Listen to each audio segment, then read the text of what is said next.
All right, welcome, brother, to the webinar series, Deism and the Religious Philosophy of Freemasonry, Part 3. First thing to note, this is not a tiled meeting. Please govern yourselves accordingly. These sessions are being recorded, and they will be uploaded to YouTube, and the links will be available through the Grand Lodge website. Please keep yourself on mute during the presentation. Especially if you got any kind of background noise or going, we want to make sure that everyone can hear properly. Use the chat feature to send any questions if you have during the presentation, and we'll make sure we cover them at the end. And at the end, we will open it up for a Q&A session. Also at the end, there will be a poll. Please take the time to fill out the poll. It's just 2 short questions. That way we know, how we're doing with these webinars and what to do further. Videos are available through the Grand Lodge YouTube. Here's the upcoming schedule. So next week, next Wednesday, we'll be doing a Grandmaster Q&A with Most Worshipful Grandmaster Rolf Widstrand. And then 5 Lessons I've Learned from My Kids by Worshipful Brother Bradley Phelps. Truth and Facts by Worshipful Brother Sean Carrick. And The Temple of the Knights Templar by Most Worshipful Terry Tilton again. There is a show and tell challenge going on. Anybody interested in this challenge? The link is on the bottom. The challenge is answering the 3 questions. What is Freemasonry? What will your life and legacy say about Freemasonry? And how will you help others find their way to the rewards of the craft? Now, these things can be done either through essays, videos, any kind of medium. There is a call for presenters. So if you have a topic you would like to present on one of these Wednesdays, we are looking for presenters. Please contact the mentoring committee or at the email below. If you have anything you would like to present. Now, without further ado, Deism and the Religious Philosophy of Freemasonry, Part 3, presented by Most Worshipful Brother Terry Tilton. All right, well, let's get started tonight. See if we can get this up for you. Let's see, that's not what we want. This is what we want, right here. And from the current slide. Let's see, come up. Hang on a minute, gentlemen. For some reason, didn't get it to come up. My screen is froze here. What's going on?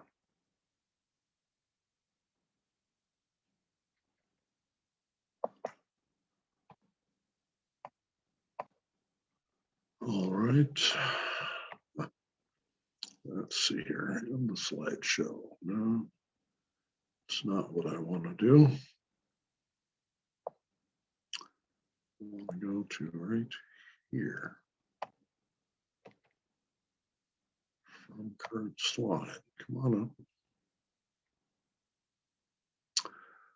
Well, we'll back out of it and pull it back up here for you, gentlemen. I'm sorry about that. Yeah, sometimes it has trouble recognizing it.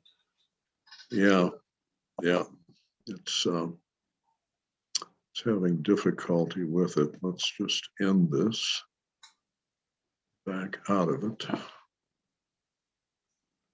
Okay, and we'll come back into it. Let's see here, right here. Hopefully pull it up this way. I've had it up for a little while, and that might be part of the problem. Oh, that's not it. Come on. Goodness gracious. Technology. Blessing and a curse. Well, it is. When you always have to be prepared for the unexpected. There we go. And there we go. There we go. Now let's go down here ways Slide 47. And see if we can get the slideshow started here. Make sure you share the There we screen. go. Can you see that slide, Oh, John? you got to share the screen first. Oh, I thought I did. Oh. I'm sorry. Hang on a moment here. There it is. I have to pull it from here. Okay. There we go. There we go. Okay, from the current slide. There we go. Let's see if we can get this to go here. There we go. Can you see that? Yes, sir. Okay, there's the starting slide. So it's a joy to be with you again tonight for this third session of this series on Deism, the faith of our founders, and the religious philosophy of Freemasonry. Tonight we're going to come to a conclusion with this session. Again, a little bit about myself. Tonight I want to begin by asking the question, what is it that almost kept you from not joining or demitting from the craft? My own personal issue with the craft when I came in, as I think I've alluded to a session or two ago, was that being a United Methodist minister and obviously a practitioner of the Christian faith, I had a number of questions relative to what Freemasonry stood for, how its religious philosophy dovetailed with what I understood of my faith, how it emphasized that or how it detracted from it. And some of the greatest issues that I had with it were relative to the issue of the taking of vows and how and why they were taken the way they were, and trying to understand more of that. Unfortunately, my experience of being entered, passed, and raised was in the Eveleth Lodge here in Eveleth, Minnesota. Unfortunately, about 3 years before, the lodge had burnt to the ground on the coldest January night of 1973, and they lost their library. And consequently, I had no lodge library to go back to. And the one or two books that I could find were a couple of Mackey's books, which were difficult to kind of ponder through and figure out what were they saying, and recognizing that they were written better than 120 years before. It was the discovery of Reverend Dr. Forrest Haggard's book, The Clergy and the Craft, that was written in 1970, that actually saved my Masonic career. In that book, which I commend to you even to this day, although the synopsis of the religious attitudes towards Masonry have changed somewhat depending on denomination. But in that book, he noted that in 1723, which begins the modern era of Freemasonry with the Constitution being adopted, Freemasonry has been the very basic and fundamentally, in a fundamental sense, a natural religion. Now, the opposite of natural religion is revealed religion, and revealed religion such as in a particular book, or miracles or some other experiences. Natural religion coming from the sense of trying to understand deity from the creation itself. But since publishing Anderson's Constitution and its first charge concerning God and religion, and it is quite fascinating that that is the first charge of the Constitution, he noted that it removed any formalized religious structure and replaced it with a philosophy of morals and duty towards God and our fellow man. What is significant about that is, and we often say that Freemasonry is religious, but not a religion. What do we mean? A religion generally is defined as a formalized set of rituals often with sacraments and a defined doctrine or creed. And the point that Forrest Haggard was trying to make was, we do not have any sacraments in Freemasonry, nor do we have a formalized creed as you would look at relative to a church creed, like a church creed, such as the Apostles' Creed or the Nicene Creed. Instead, our philosophy is solely based upon the personal improvement of the individual and our duty towards God or deity and our fellow man. That was a significant insight for me, and if you stop to think about it, I would trust that it's an insight that you would also recognize as being a significant understanding what the craft is. Now, we're going to elaborate that a little bit more in a moment. If we were to name this religious philosophy of moral and ethical duty, what would it be called? And I believe that its name is theistic rationalism.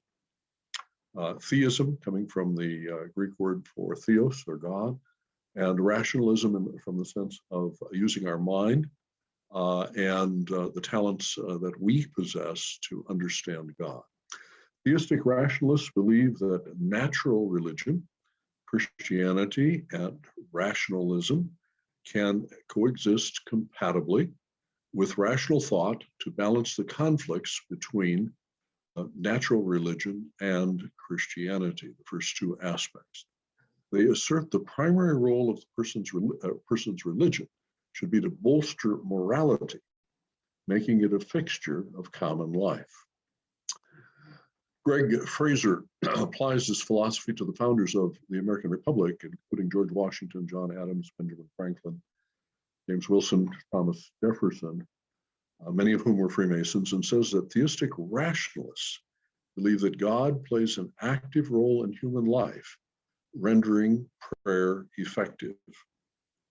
Now, that last statement is absolutely significant for understanding rationalism in opposition to deism. Deism believes there is no realistic way that we can communicate with the Creator, and there is no means by which we can influence our Creator by such communication as prayer. Explain this a little bit more.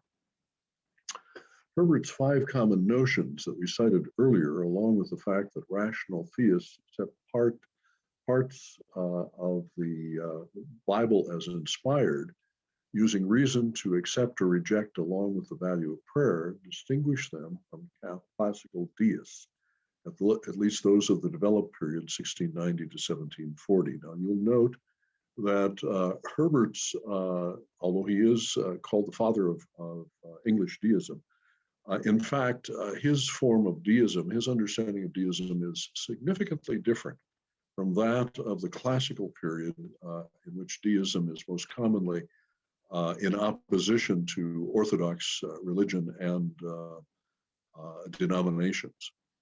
Classical deism would be defined by its strict monotheism and a rejection of any divine revelation between God and humankind.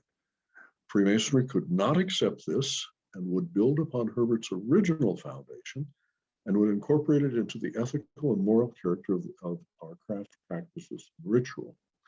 And so, just to remind you of the 5 common notions which are the foundation of Herbert's understanding of deism, they were: there is one supreme God, he ought to be worshipped, virtue and piety are the chief parts of divine worship, we ought to be sorry for our sins and repent of them, and divine goodness dispenses reward and punishments both in this life and in the life to come.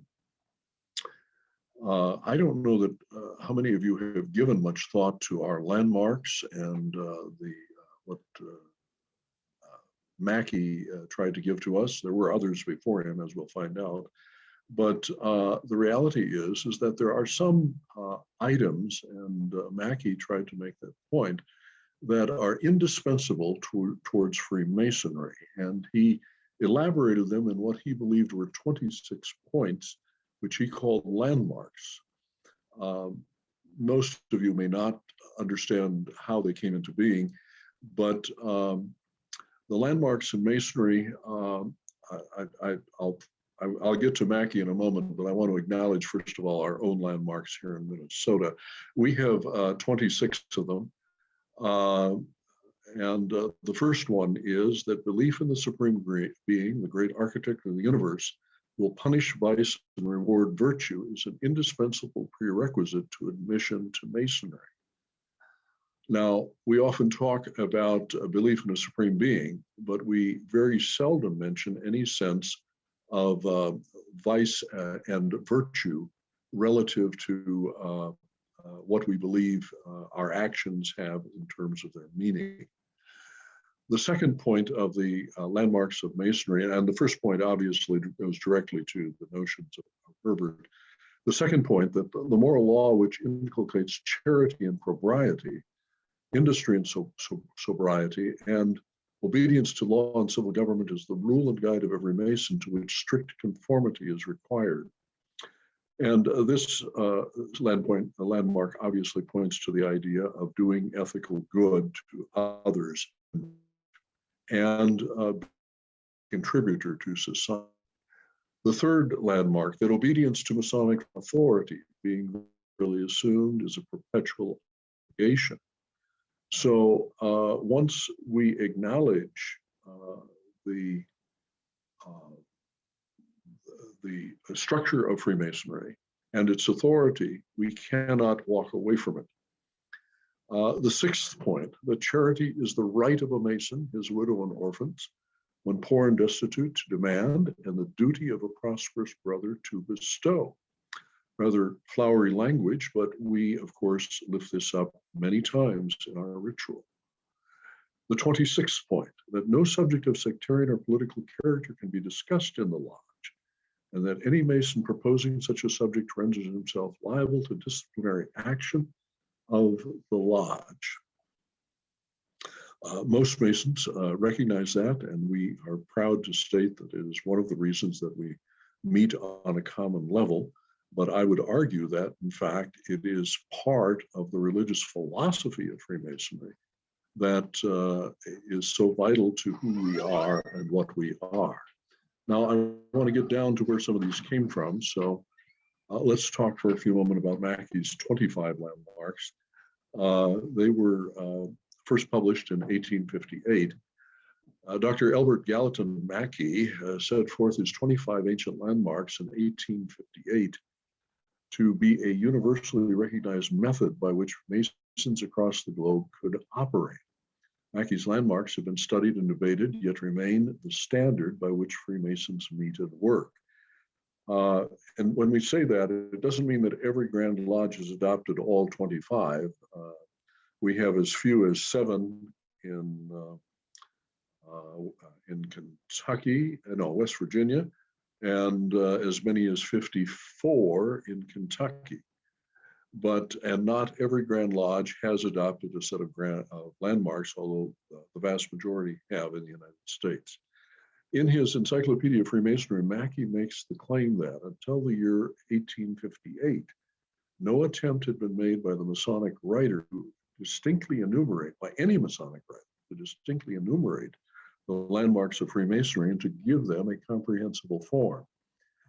That statement certainly is in doubt, as there are several documents that are acknowledged to have preceded Mackey's date of 1858 that list or describe some similar landmarks. Mackey's landmarks are still the basis upon which most Masonic lodges agree and recognize one another.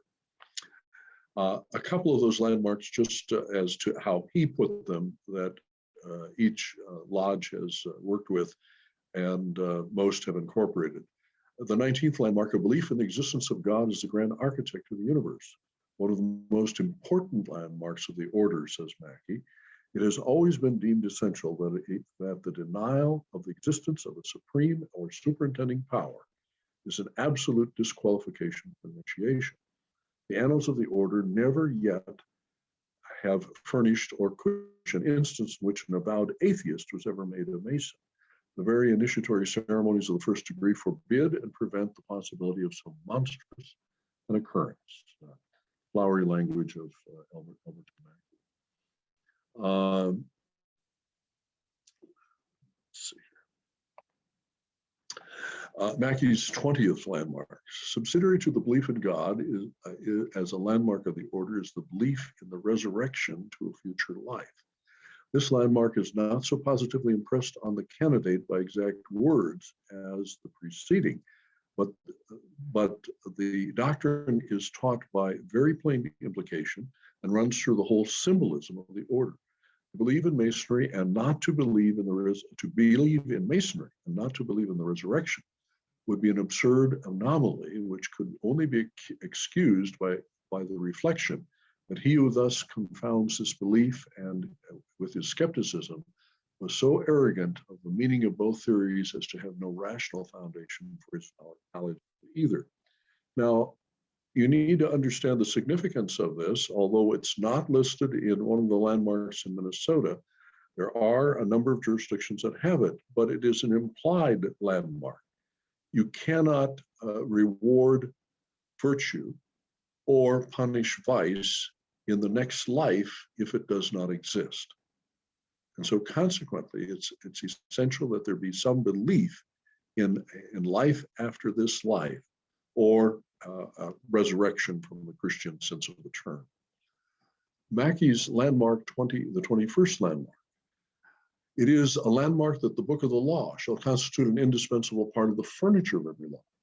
I say advisedly a book of the law because it is not absolutely required, and everywhere the Old and New Testaments shall be used. The book of the law is that volume which, by the religion of the country, is believed to contain the revealed will of the grand architect of the universe. Hence, in all lodges in Christian countries, the book of the law is composed of the Old and New Testaments.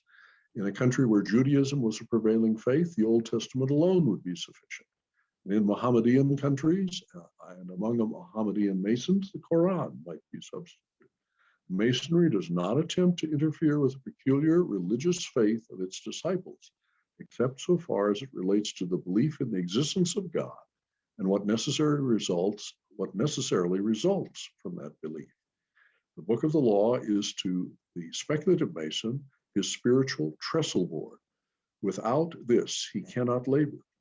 Whatever he believes to be the revealed will of the grand architect constitutes for him the spiritual trestle board, and must ever be before him in his hours of speculative labor, be the rule and guide of his conduct. The landmark, therefore, requires that the book of the law, a religious code of some kind, purporting to be an exemplar of the revealed will of God, shall form an essential part of the furniture of every law. Well, you can understand why this would be a landmark, because in fact we cannot open a lot or close it without having a volume of sacred law on its altar. Now, let us talk a little bit about the implications of all of this. The religious philosophy of Freemasonry in its modern age, this would be post-1723. And we need to understand that we're talking about speculative Masonry here, not operative Masonry. Thus, Freemasonry would have prayers to deity to open and close the lodge, place a Bible or volume of sacred law upon a pedestal in front of the worshipful master, or on an altar in the center of the lodge. It would be designated as more than furniture of the lodge, but rather the volume of sacred law as the first pillar or great light of Masonry. This did not happen all at once, but over time in the first decades after our public introduction in 1717. Ask yourself how Masonry reflects the rationalistic theism, which is its philosophy. We reflect it by opening and closing, by having prayers to deity, by having a volume of sacred law, which is the light which is given to the worshipful master and to all present. And we designate it as the first or great light of Masonry, first pillar. Peter Gay has suggested that the importance of Herbert was that he acted as one of the primary, quote, agents of modernity. Freemasonry participated and promulgated that modernity in its transition from operative to speculative, from Christocentric uniformity to religious inclusivity, from specific prohibitions about discussion of sectarian and political issues in the lodge, and a civil discourse, cooperation, and harmony, which became the pattern for democratic ideals and the model of societal welfare. Now, I could go on to add that we inculcated as part of our moral and ethical duties the care of our widows, orphans, and those that were in need. There are certainly other things that were incorporated into our ritual or into our work that acknowledge a rational theism, a philosophy which says that we live under God, however he may be named, but we have duties not only to God, to others, and more especially to our fellow man. And that we receive not only our light from the written word of the volume of sacred law, but that we believe we can be in communication with that deity, and that deity responds to our petitions and requests. That is not deism in any sense of the classical sense of the word. Antonin de Exupéry once said, if you want to build a ship, don't drum up the people to gather wood, divide the work, and give the orders. Instead, teach them to long for the endless immensity of the sea. What we teach that Freemasonry is the work of a lifetime. It is to labor in the quarries, searching for truth, guided by the light of the volume of the sacred law. It is to know and to be known by our Creator, and to wonder at the world that he has created. It is to love and to be loved so that we can reflect God's love and serve our fellow man. It is to bring a little bit of heaven on earth in the Masonic Lodge. We do this longing for the day that we lay down our working tools and are called to that celestial lodge above to hear our Grand Master say, well done, good and faithful servant, you have been faithful little, I will set you over much. Enter into the joy of your master. So if we ask ourselves from this three-part discussion of deism, the religion of the faith of our founders, and the religious philosophy of Freemasonry, what have we learned? I would argue at least these four things, if not more. First, that modern Freemasonry developed in the Enlightenment debate between rationalism or natural religion and revealed religion. And that debate was very intense. There can be absolutely no doubt about it. Classical deism is not religious philosophy of Freemasonry, but rather rational theism, which some call benevolent deism. The early founders of Freemasonry were not amicable to classical deism, but did see the importance of tolerance for fraternalism in an age, religious and political intolerance and schism. And fourth, Freemasonry emphasized only the basics which united all human beings based upon common moral principles, duty to God and their fellow man underlying all religions. Well, my brothers, that is the conclusion of this paper and this presentation. I certainly would be more than glad to discuss anything that I've shared with you. Let me get us back to a different place here if we can. Let's see, let's stop the sharing here. There we go. I'd be curious for any of your comments about what I've shared, if it seems to make sense to you. How would you approach an understanding of the religious philosophy of Freemasonry? What contradicts what I have said?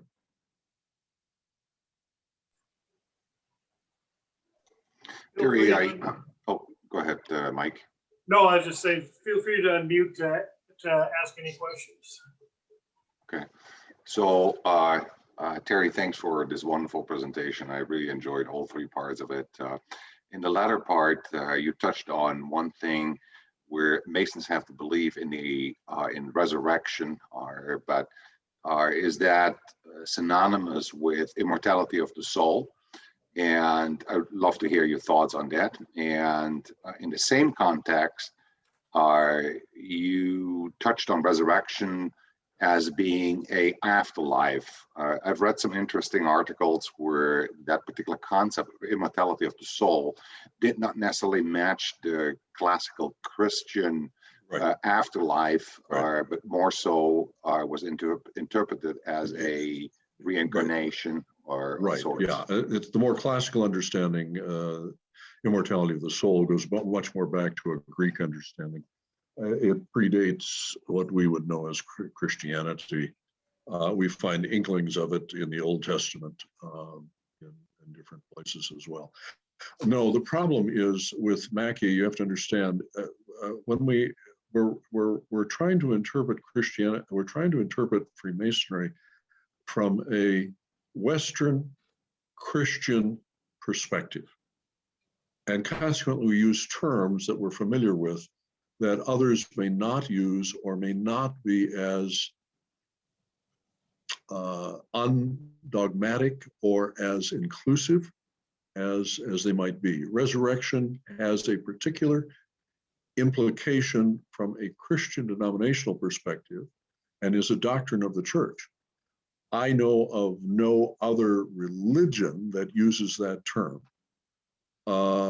And so we need to understand that we're coming from a particular Western Christian understanding. And we tend to color what we see by that. When I did not mean resurrection, I should have probably used immortality of the soul, because in fact we talk about the celestial lodge and the implications of our actions in relationship to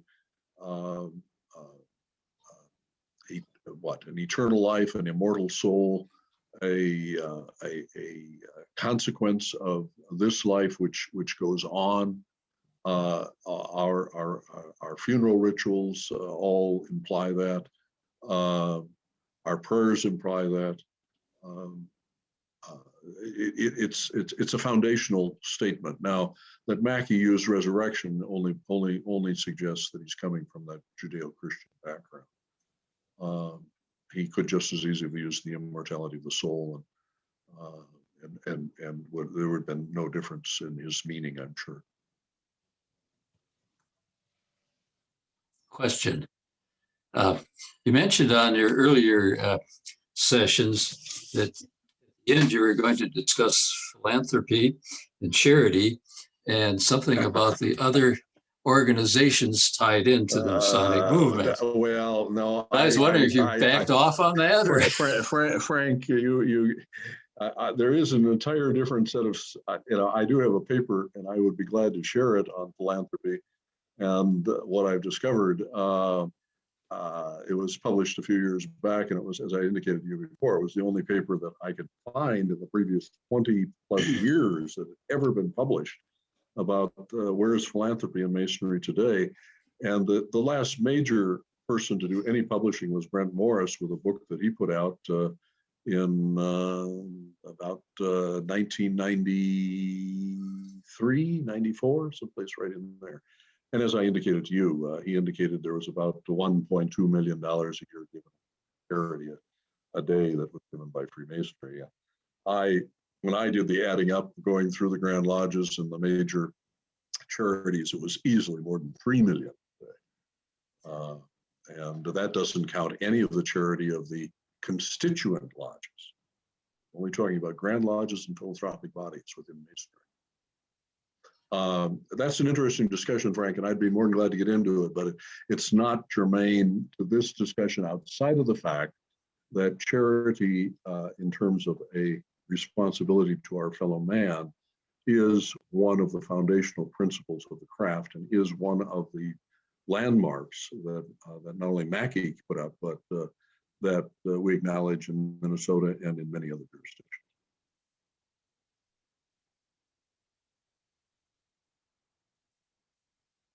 And you're going to discuss something about the other orders, but Well, doesn't that's tie all. in directly. That's all part of that charity discussion. well, And that might be a nice.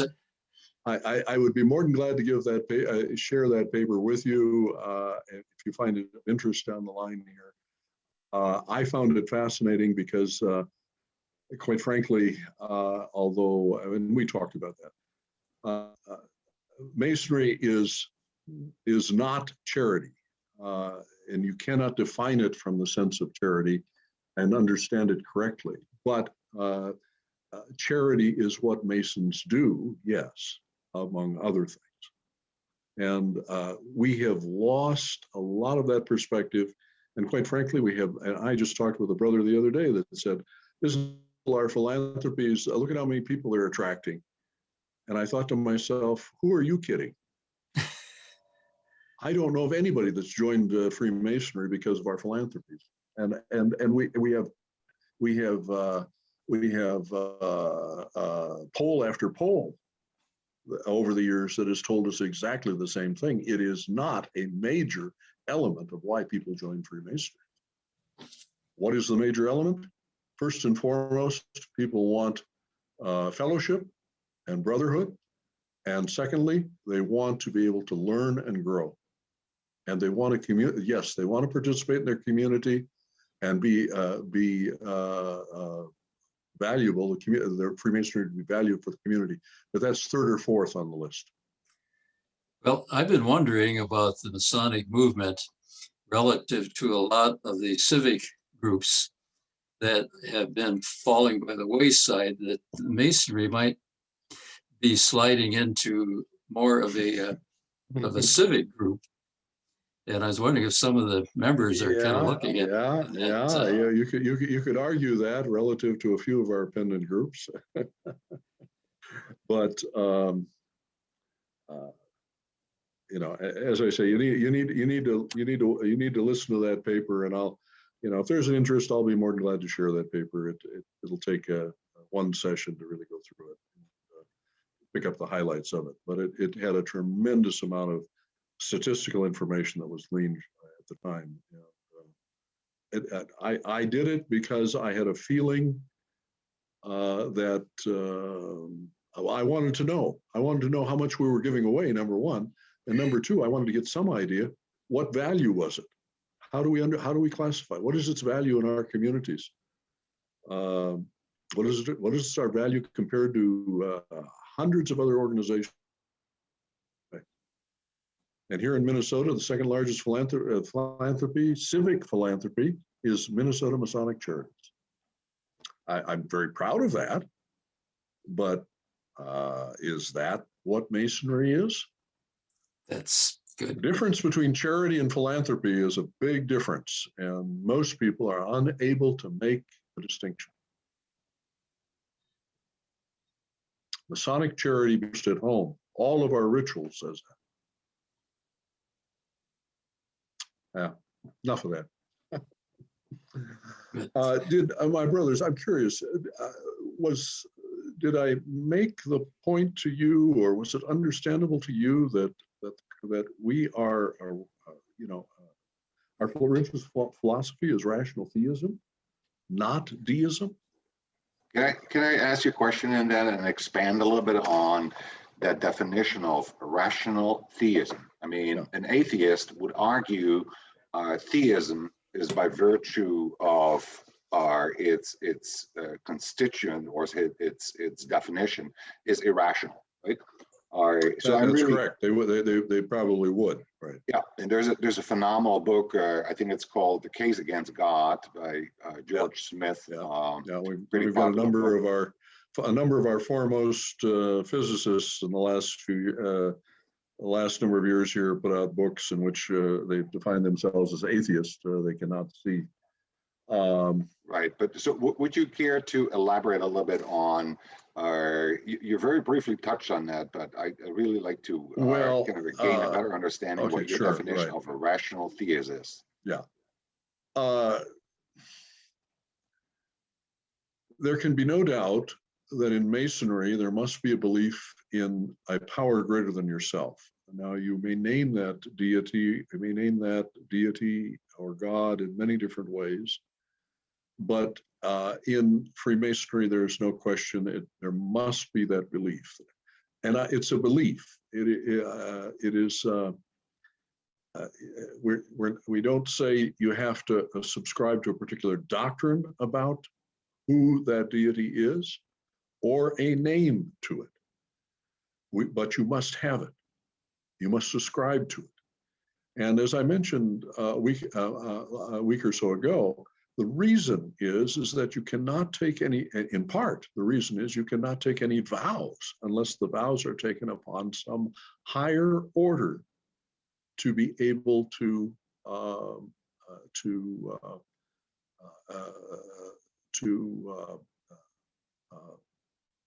give them authority. And that is true of any vow. And so consequently, that our vows are taken on that. But beyond that, there's a sense in which we believe in Freemasonry being from that the natural order and science, if you will, points at the natural laws and rules which define or are pointers to the existence of that deity. And we do not see them antithetical. We see them simply as a completion, a creation of what God already is. We are part of that creation. We are part of those natural laws. Now, you can define them in many different ways, but every major religion says that God can be found and known in the revealed word and in the order, in our creative order. The question is, how do you get in harmony with it? How do you understand? How do you learn to understand it? And so a rational theism simply acknowledges that, and puts in harmony essentially what was very much a disharmony in the Enlightenment between revealed religion and natural religion, or that which defines us by virtue of being part of a created order, something that has meaning, and the meaning can be found in it. Science shows us the rules and laws that God, that quote unquote, this deity has put into place, and defines the fact that it was made by something. There's a purpose higher than ourself. We are part of an order, part of something larger than ourselves. Freemasonry, it seems to me, teaches that. And we inculcate that in many different ways in our teachings. Our symbolism, in terms of how we react with one another, how we are to treat one another, how we are to remember to have a reverence for deity. And we've inculcated into the opening and closing of even of our lodges by saying it's so important we must begin with it, we must close with it. That's how I understand it. That's how I understand it, Hans. Yeah. Thanks for clarifying that. But what you almost did was gave a definition of an agnosticist. Agnosticism an agnostic doesn't say there is no God. Simply says I cannot. He simply says I cannot know God. K-N-O-W. Right, but he So the subscribes difference to all the between attributes. atheism is no God, and Gnosticism is unable to know God, K-N-O-W. That's the difference. Albert, An agnostic conceivably could join Freemasonry, I suppose, to the extent they're not denying that God exists or deity exists. They simply say we do not know how to know.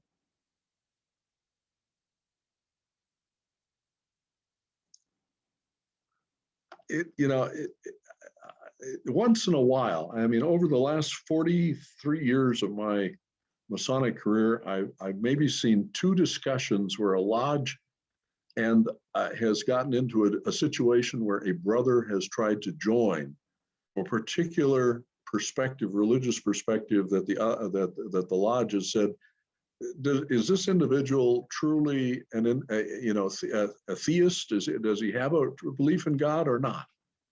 And they've tied themselves up in knots over it. And as I mentioned to you a week or two ago, there are some that would say Buddhism is not a religious denomination. Buddha was never venerated. He was simply the great teacher.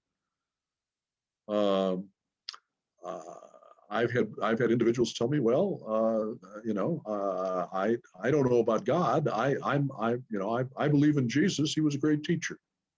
That's all they know about it. All they want to know about it.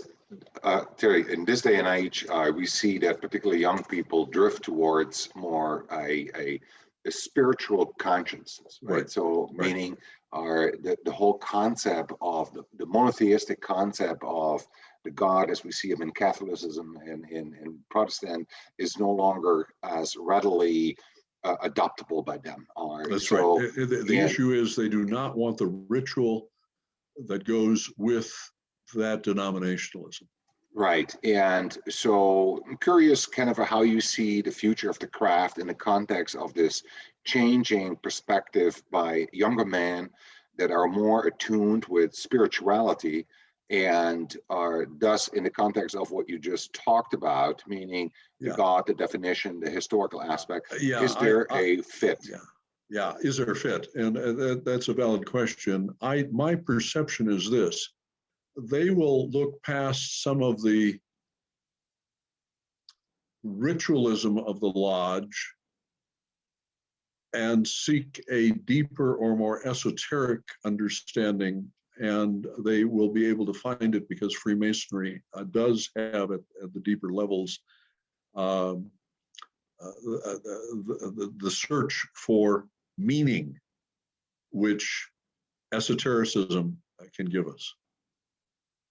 At least that would be my belief. And to be honest with you, those that I've talked to that have come in without a strong, quote unquote, religious sense, have joined Freemasonry because, in fact, number one, they are not questioned about their religious beliefs and the doctrine that they have.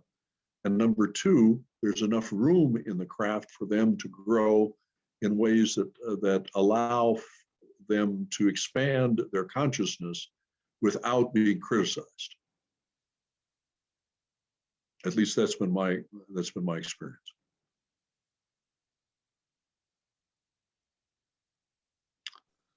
Now we got our visiting brother from Nebraska posted. Yes, brother Tom, did you, most worshipful, do you have something you want to share?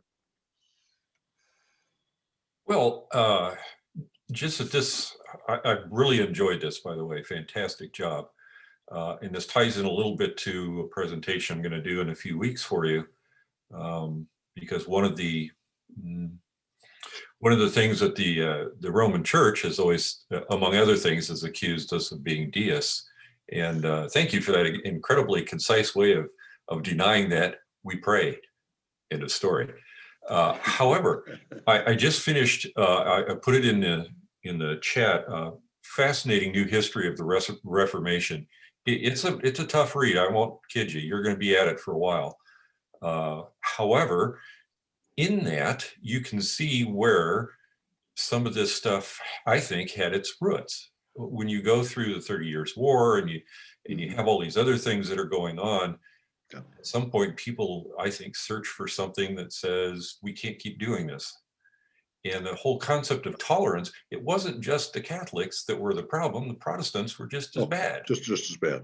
Yeah, and they drug us back and forth across the continent for 30 years or more, killing people over who was right about religion as opposed to adopting a concept of tolerance. Yeah. So as we move from the Reformation into the Enlightenment period, where some of those people became a little too enlightened and became atheists, thus the irreligious libertine thing that we have, at least we have in our obligation.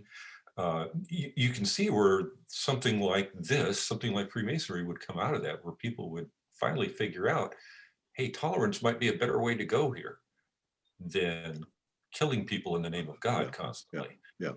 You're It's a exactly fascinating book, and right, Tom. You're I exactly right. highly recommend it. It'll explain a lot of things, and I think it's partly because as Masons we have the habit of post hoc ergo propter hoc. We see Masonry and everything, but you do, as you read stuff, you think, oh, maybe that's where they got that idea from. Is this happened and this person said this and it got changed to this and so on and so forth. So I don't know. I found it fascinating. The problem is with religion, and I did not grow up. I'm always conscious of the fact my mother grew up in a little bit different time, and I think I made the comment that we grew up next to many Catholic neighbors being on the farm, and as farmers, there was something that transcended religion 6 days of the week, and that was the fact that you had hay to put up and cows to feed, and you needed your neighbor to harvest and do whatever. On the seventh day, you did not see each other. You did not visit. You did not have a meal with your neighbor that was Catholic or Protestant, as the case might be, because they were other than you. But I remember very distinctly, very good, our family's best friends, a boy, they had two sons that were twins that went into the priesthood. And at Vatican II in 1967, 68, the boy came home and he was all fired up over the wonderful things that are going to happen in the Catholic Church. And I distinctly remember his mother saying, for God's sake, if I don't die pretty soon, I won't die a Catholic. And she believed it. I mean, that, to her, the doctrine and how we did it, the ritual and the way it was done was to be unchanging. How does we can talk about each denomination as to how they make change. How does the Catholic Church make change? The Catholic Church makes change by allowing something that otherwise would not be done to happen, and then eventually giving it an imprimatur and saying, let's do it. Yeah. Well, as it turns out, there's, and again, just kind of pre-shows off some of the things we're going to talk about, but when I was doing my research, there is a group called Sedvacantists that believe that Vatican II proves their theory that Freemasonry's goal was to, and has successfully infiltrated the Catholic Church in order to destroy it because of the liberal things that happen. And this isn't like 4 or 5 guys in mom's basement playing video games. This is a rather well organized, well-funded group that complain about it. They have a book that you can get it on Amazon. It's really quite interesting how we get tied up in this, but you got to do it this way. Yeah, right. This kind of infiltration that somehow this conspiracy that Freemasonry is.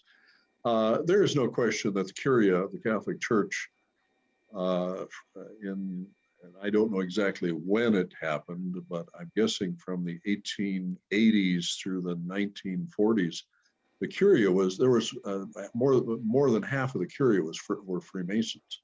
Yeah, it's been documented a number of different times, and that's also part of the reason why there was such a strong issue with the P2 Lodge and the Catholics who were involved with it as well. I mean, that was a whole other issue.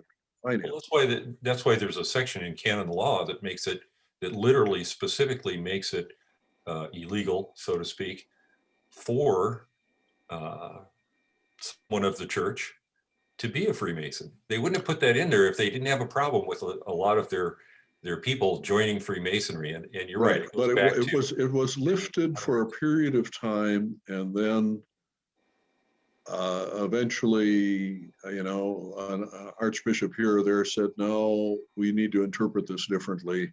And you'll recall, I'm not sure if it was Nebraska or Kansas or Oklahoma, one of them had an archbishop over there that we had all kinds of issues with. That was me. That was you. That was Lincoln. Yeah, right. I live in the town that, in fact, we've all been excommunicated and Yeah. still are, even though he retired. The guy that took his job has upheld this particular decision. And so anybody in any of the Masonic groups and several other Catholic groups that he didn't like, he just lowered the boom on everybody and said, one thing I wanted to throw out there and then I'll shut up, is you were talking about volumes of sacred law. In 2013, we had a candidate come to a lodge here in Lincoln, and the volume of sacred law that he wanted on the altar was a set of mythology for the Norse gods. Norse gods. And when asked, in whom do you put your trust, he answered the question in Thor. Yeah. I was Grand Master that year. Yeah, I got a phone call. I'm curious how you ruled on that one. It was easy. I looked in the book and I said, "Yep, doesn't say anything about that in here." It was. I thought it was a joke when they first called me. Yeah, because right. a couple of the guys, you have to know a couple of these guys that are involved. However, we interviewed the guy and talked to him, and he seemed genuine that, in fact, he thought Thor was, because all it says is a belief in a supreme being, period. Right. That's all it says in our Constitution. And it's like, that's my supreme being. Okay. Yeah. We still had, in order to satisfy the rest of the Constitution, we still had to have the Bible on the altar and all that kind of stuff. And he was cool with that. But he literally took his obligation on top of this volume of Norse mythology. All right. Okay. Well, and then what kind of a brother is he made? Well, like I say, a year later, he went suspended for non-payment of dues. Okay. All right. Turned out it wasn't what he'd been reading on the internet. Right. So, but it was interesting to watch everyone's reaction. Mm-hmm. Well, what people don't realize is, and you and I can best understand, that there are a number of situations as Grand Masters that people never understand, and could never understand or imagine, that we end up having to adjudicate in some way that the best is for the best of the craft, and keep the peace at the same time if we can. Well, it gets to the argument about, is Freemasonry a Christian organization? And that's what was the hang up for a lot of the guys that were present while it was going on. Yeah. They kept swearing up and down that no, it's a Christian organization only. Yeah. And if he's not Christian, he can't join. Yeah, I fought that battle so many times here in Minnesota, and it's understandable. The milieu is Christian. I was raised Christian. Everybody I know is Christian. It must be a Christian organization, and we have never taught them the more fundamental truths related to it. It's nothing against Christianity. The question is, what do you have against everybody else that is in defiance of that issue of tolerance, which was so fundamental to Freemasonry being a force in society? And the only way it can be today is also to be tolerant. Mm-hmm. We have no choice in that. That's what makes it so dangerous to organizations that want to control. Absolutely right. That's exactly right. That's exactly right. In my opinion. Yeah. Thank you, Tom. We have a question about pantheism and polytheism. Pantheism and polytheism. Well, pantheism is a belief in gods that are related to nature. So it can be many gods: the tree, the sky, the moon, the sun. That's roughly pantheism. Polytheism, obviously, a belief in many gods. We do not specify that you need to believe only in one God. We simply state that you must have a belief in deity. I don't know that we make it singular or plural, although the presumption is it's singular for most people. Pantheism gets back to a much older set of mythology or philosophy about the inculcation of the spirit or the influence of what God has created in our lives. Native Americanism was a form of pantheism, at least at one level, and it was a reverence. It became a reverence for nature. Today, if you stop to think about it, that would go very well with a lot of people today. Let's protect the tree. We can't dig for oil because we're destroying something. So that's what that's about. Now, if somebody says I'm a pantheist, essentially what they're saying is they have a belief in many gods. Now you may define their God, well, you may define God differently than they do, but they define God in that sense of naturalism. I would like to comment on that, Terry. I'm not sure if I agree with you there, because if you look at the pantheism as, for instance, defined by Spinoza, it is a quasi-monotheistic God that manifests itself in all aspects of nature. Okay, yeah, okay, you would be probably right. Yeah. And so, yes, it's a manifestation. That's probably correct, Hans. In a deeper sense, God is, and we can see God in the things around us, in the nature that's around us. That's probably correct. And I probably overstated that when I talked about many gods. There are many emanations, maybe would be the better way to put that. Yeah. Interesting. Just kind of expands my my travel the past few years of trying to find my concept of God. And Sure. my personal interpretation is that God is everything. Because of my science and background, I understand the laws of physics, and I understand also that not all laws of physics have been measured. Even dropping a pen, there's a thing called gravity. Well, we haven't found the gravity wave yet, which tells me that there are other forces in this universe, and God is one of those forces. And if he's not the human form of Jesus Christ, he's not the ethereal form of the Holy Spirit, where does that leave God? He's everywhere, and we have to train ourselves to believe in an everywhere existence. Where two people are, there I am also. Yeah. I understand exactly what you're trying to say, Charles, and Thank you. I don't necessarily disagree with that.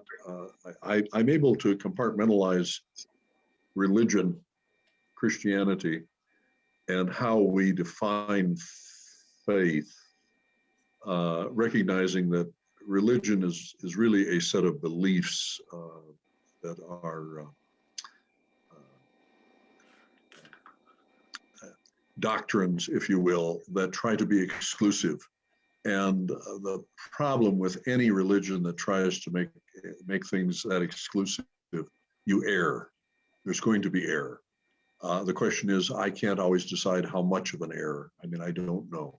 I was raised, I've often told people, I was raised in a United Church of Christ church, Protestant church, and I know the tradition way back, but I could have just as easily been raised in a Catholic church. I could have just as easily been raised in a Mormon temple. If my parents were Mormon, that's how I was raised. We adopt much of what we've been taught and assimilate it, and then try to make meaning and give it meaning through our life experiences. And the only question is, what are the hooks that we use to try to use, what are the names or the hooks that we use to try to give that meaning? There are many different hooks and many different ways to describe that meaning depending on your religious tradition or background. that are they comparable? I can't say that yes or no, but there are many different ways of trying to make that description.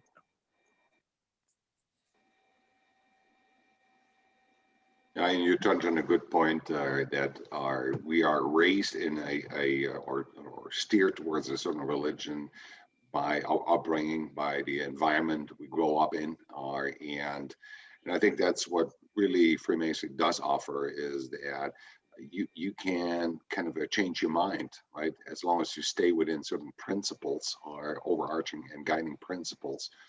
You don't have to adhere to a certain religion and fan out. And that's, I think, also the reason why a lot of younger members, and not only younger members, but veer out to the esoteric side of Freemasonry.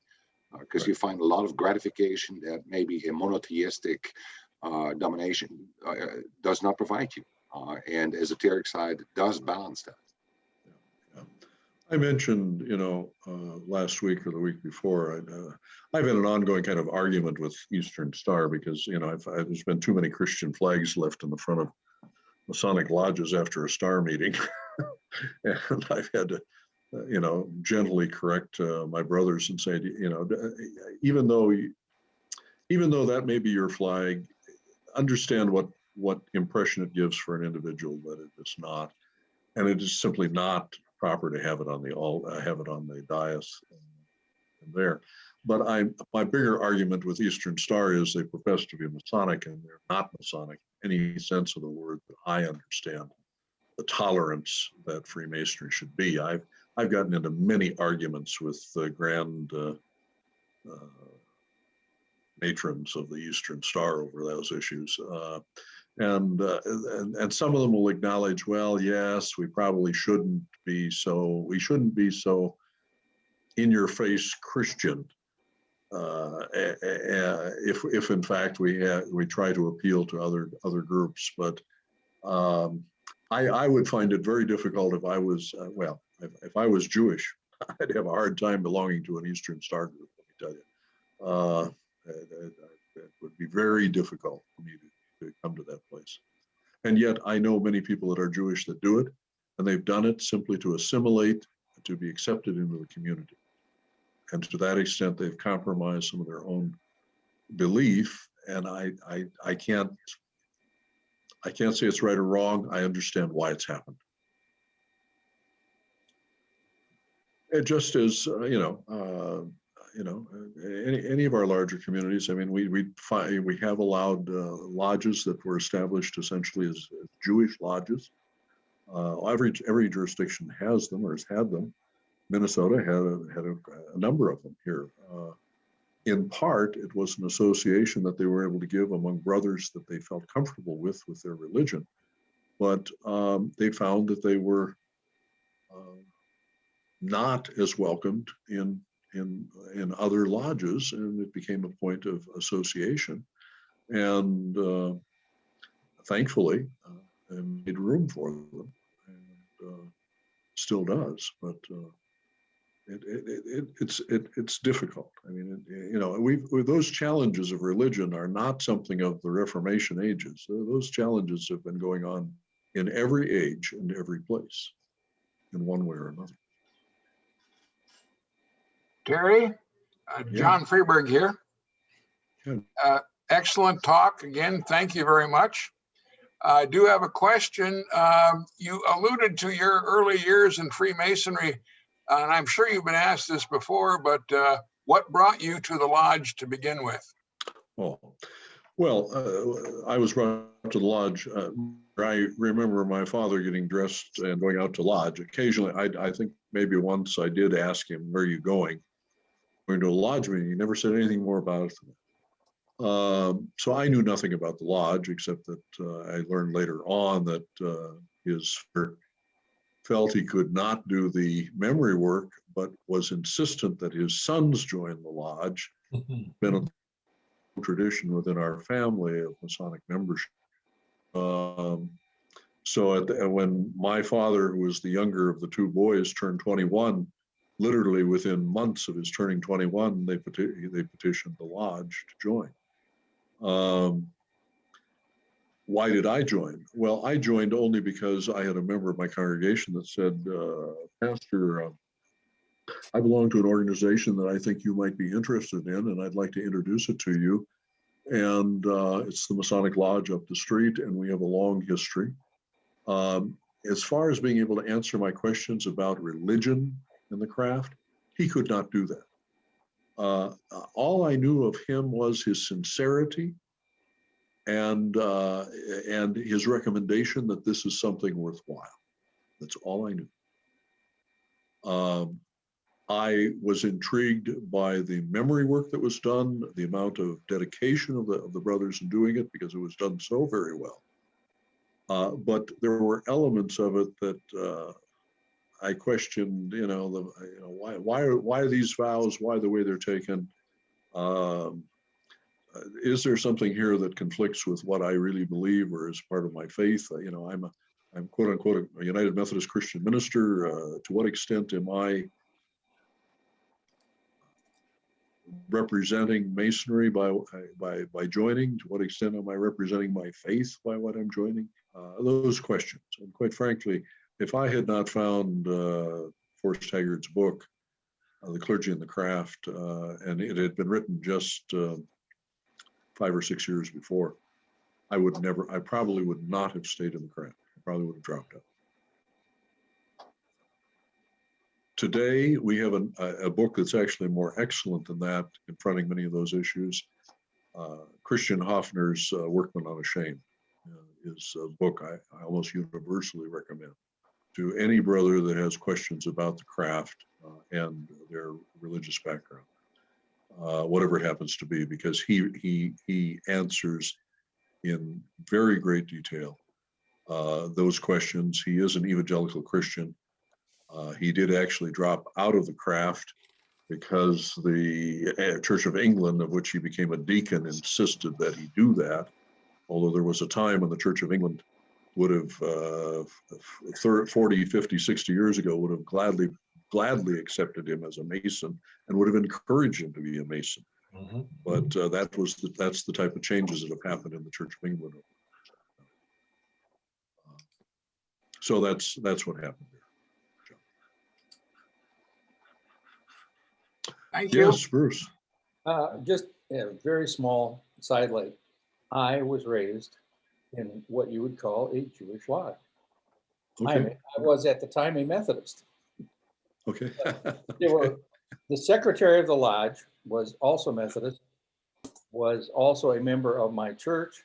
And so there were just the two of us who were Protestants. And I believe every other member was Jewish. And I do believe that they did feel more comfortable within that group. It was Highland Park Lodge number 336, which is gone now, and makes sense because Highland was the place where Jews were allowed to have houses before the 60s. So it was but outside of the fact of the association, Bruce, and the camaraderie different there than practice any other law. I'm sorry, the sound cut out. I had no problem. There was never any friction. No. I had gone to Highland Park Junior High. I had gone on to Central because the Highland Senior didn't exist at that time. And I didn't know those fellas. They were a little older, but I knew their children. I knew their cousins. Everybody. So there was nothing odd about it. Yeah, right. And the masonry that was practiced there is no different than the masonry that would have been practiced in any other lodge. Nope. The only difference was the camaraderie and the fellowship that was deeper by virtue of having an association with a commonality of religious faith. I mean, I understand that. And I was raised in the basement of Jimmy's Restaurant on Fort Parkway. Was a brother. Okay, all right. Later we moved on to McAllister Lodge as a renter, but I was raised in a basement of a restaurant. Okay. Did you at least get a free meal? I don't recall that I did, but I wasn't upset. Well, that's pretty close to being in the old days when they had lodge in a tavern. Right. So Right. some tradition. Well, And and I've had many people, criticize that today. Well, last week, I think, taverns and how masonry moved out of them, and they moved out of them by virtue of essentially becoming more acceptable in society and building their own buildings. I mean, that's what happened. They became an institution. And in some measure, the issue of philanthropy is an issue of institutionalization. You could argue that very, very, very easily. It becomes a means of identifying yourself in a way in which you feel proud about yourself, but may in fact have come out of some sense of compromise with the original principles of the organization.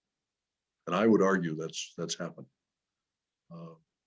Maybe, I tell you what, Frank, maybe in a couple of months here down the line, if we get into the summer, maybe I'll share a talk on philanthropy and Freemasonry for you. We can have a rousing good discussion about the importance, the significance of philanthropy in Freemasonry today. Well, my brothers, I don't want to belabor this anymore. I hope that you've learned something and it's been of interest to you. I think we had a lot of good discussions. Yes. Thank you very much for the presentation, and thank you everybody for keeping the discussion going. There's some really good points that are made. Yeah. Yes. Thank you, guys. Wish you the best, gentlemen. And next week, the Grand Master's coming on. So we'll try to give him a hard time here after the first month at office. That's always fun to give Rolf a hard time. I'm going to have to review this program on the webinars. Yeah, well, Too sounds fast for my brain. I understand, Frank. I understand. Yeah. All right, gentlemen.